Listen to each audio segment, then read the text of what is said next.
Bogus डॉक्टरांवर कारवाईसाठी विशेष मोहीम. हसन मुश्रीफ.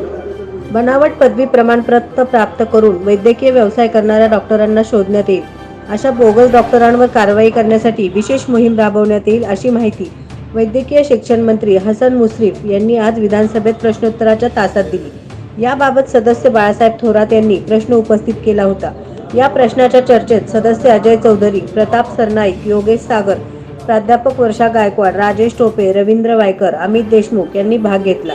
मंत्री मुश्रीफ म्हणाले, वैद्यकीय अभ्यासक्रम पूर्ण करून पदवी प्राप्त केलेल्या विद्यार्थ्यांना महाराष्ट्र वैद्यकीय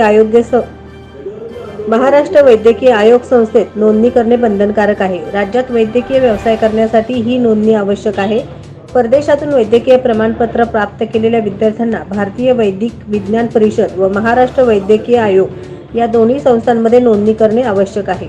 तसेच 1 वर्षाची वैद्यकीय क्षेत्रात आंतरवासिता इंटर्नशिप करणेही बंधनकारक आहे.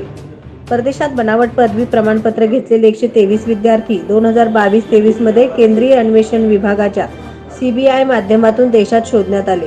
यामध्ये राज्यातील 3 विद्यार्थी आहेत. त्यांच्यावर कार्यवाही करण्यात येत आहे. केंद्र सरकारने याबाबत नियमात बदल केला असून चीन, New Zealand, Canada, America, Australia, Britain या देशातून वैद्यकीय पदवी प्रमाणपत्र प्राप्त केलेल्या विद्यार्थ्यांना केंद्र शासनाची परीक्षा देण्याची अट नाही.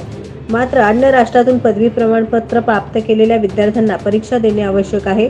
त्यानंतर त्यांना देशात वैद्यकीय व्यवसाय करता येतो, अशी माहितीही मंत्री मुश्रीफ यांनी दिली. SB न्यूज चॅनलला लाईक करा, शेअर करा, सबस्क्राईब करा.